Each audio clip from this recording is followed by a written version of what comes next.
আসসালামু আলাইকুম রহমতুল্লাহি ওয়া বারাকাতুহু। আশা নয় বিশ্বাস, নিঃসন্দেহে আমার শিক্ষার্থী বন্ধুরা তোমরা সকলে ভালো আছো। আমিও আল্লাহর রহমতেই এবং তোমাদের দোয়ায় ভালো আছি। আজ আমি আলোচনা করব পঞ্চম শ্রেণীর গণিত বইয়ের ছয়ের ক অধ্যায় থেকে, অর্থাৎ পঞ্চম শ্রেণীর গণিত বইয়ের 6 ক নং থেকে ভগ্নাংশের। এখন প্রথমে আজকে আমি আলোচনা করব 1 নং, যেটা অপ্রকৃত ভগ্নাংশে প্রকাশ করো। ভিডিওটি সম্পূর্ণ দেখার অনুরোধ রইল, যাতে করে সম্পূর্ণ ভিডিওটি দেখে অঙ্কগুলো তোমাদের জন্য সহজ হয়ে যায় এবং তোমাদের আশা পেলেই আমি আরও সুন্দর সুন্দর ভিডিও তৈরি করতে পারবো ইনশাল্লাহ।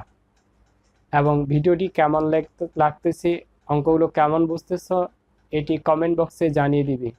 এবং যে কোনো প্রশ্ন সমস্যা থাকলে আমাকে কমেন্টের মাধ্যমে জানাবে, এবং কোনো জানা থাকলে এবং ভিডিও তৈরি করে দিতে বললে আমি ইনশাল্লাহ বানিয়ে দেব। চলুন বেশি কথা না বলে আমি আমাদের মূল অঙ্কে ফিরে যাই। এখানে অঙ্কটিতে দেখেন, অঙ্কটিতে বলা হয়েছে যে অপ্রকৃত ভগ্নাংশে প্রকাশ করো। অপ্রকৃত ভগ্নাংশে প্রকাশ করতে বলেছে, অপ্রকৃত ভগ্নাংশে প্রকাশ করতে বলেছে। তাহলে আমরা এখন দেখি অপ্রকৃত ভগ্নাংশে প্রকাশ করব। অপ্রকৃত ভগ্নাংশ 1 নাম্বারটা দেখি। এখন আমরা এটা করার চেষ্টা করি। 1 এখানে হচ্ছে 2, 1, 3। দেখেন, অপ্রকৃত ভগ্নাংশে প্রকাশ করার সময় আমাদের অঙ্কটা এটা মিশ্র থাকবে। অবশ্যই অঙ্কটিতে মিশ্র থাকবে। মিশ্র থেকে অপ্রকৃত ভগ্নাংশে প্রকাশ করতে হবে। আবার অনেক সময় অপ্রকৃত থাকলে মিশ্র করতে বলবে, এবং এটাই নিয়ম। অপ্রকৃত থেকে মিশ্র করতে হবে, আবার মিশ্র থেকে অপ্রকৃত করতে হবে, এটাই নিয়ম। এখন মিশ্র ভগ্নাংশ থেকে অপ্রকৃত করার নিয়ম এখানে আমি বিস্তারিতভাবে লিখে দিচ্ছি। একটা লাইন যেটা লিখতে হয় না, কিন্তু প্রথম অঙ্কতে বোঝানোর জন্য আমি দিচ্ছি। নিচে আমাদের যে হর অংশটুকু ছিল সেই হর অংশটুকু থেকে যাবে, এই হর অংশটুকু নিচে থাকবে।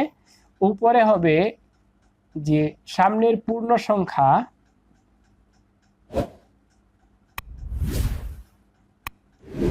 পূর্ণ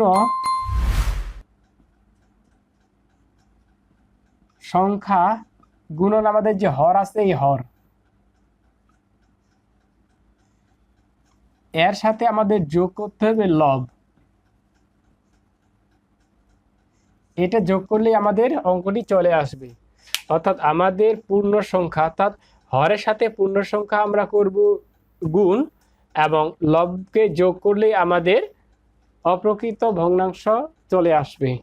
এখন দেখি তাহলে, হর আমাদের ছিল 3, এখন হচ্ছে পূর্ণ সংখ্যা 2, লব ছিল আমাদের 3, এর সাথে যোগ করব 1।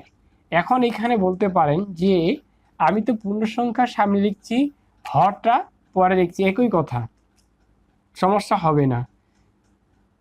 এখন দেখেন এইখানে এর কি আছে, যে 3 আর 2 এ গুণ করলে 7 যোগ 1, এখানে থাকলো 3। তবে আমাদের উত্তর আসতেছে উপরে 7 আর 1 এ 8, 7 আর 1 এ 8, 3। হর হর ছিল আমাদের 3, এটি হচ্ছে আমাদের উত্তর। অতএব আমাদের উত্তর চলে আসছে কত? উত্তর চলে আসছে, দেখেন, অতএব 3 এর 8 অংশ, এটি আমাদের কি করছে, উত্তর চলে এসেছে।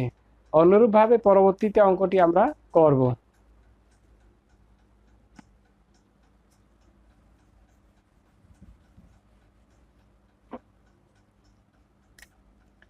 এখন 2 নং, 3 পূর্ণ 9 এর 1।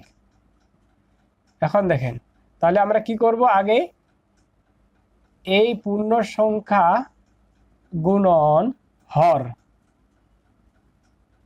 যোগ 1 নিচে, অর্থাৎ হর 9, 3 9 গুণ করলে 27, 3 নং 27 যোগ লবের 1 নিচে হর হচ্ছে 9, 3 নং 27 দেখো 3 9 গুণ করলে 27 আর 1 এখানে ছিল আমরা বসিয়ে দিলাম। এখন হচ্ছে 27 আর 1 28,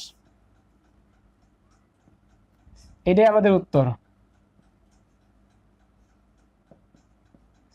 দেখেন কত সহজে অঙ্কগুলো, অর্থাৎ হরের সাথে পূর্ণ সংখ্যার গুণ করব এবং লবকে যোগ করলেই আমাদের অপ্রকৃত ভগ্নাংশ চলে আসবে।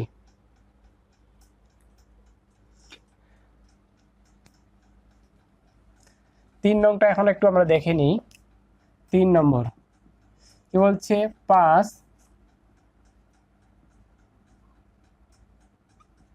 তাহলে আমরা কি করবো, নিচে 11 থেকে গেল হরের জায়গা হরে, তাহলে 11 গুণন পূর্ণ সংখ্যা যোগ 5,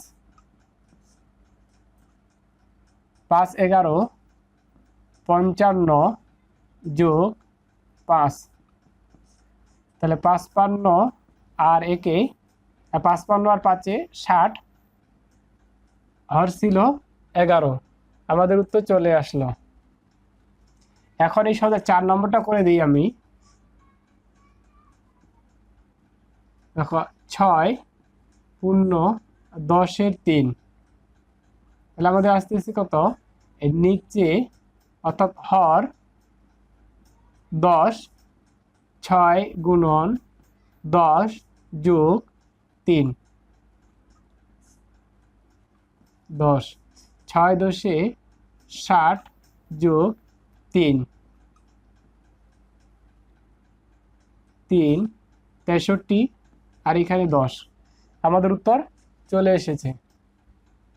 তাহলে এখন আমরা 5 নম্বর অঙ্কটা এদিক করার চেষ্টা করি, অর্থাৎ 5 নম্বর 5 এখানে আছে 20 পূর্ণ 2 এর 1 ভগ্নাংশে।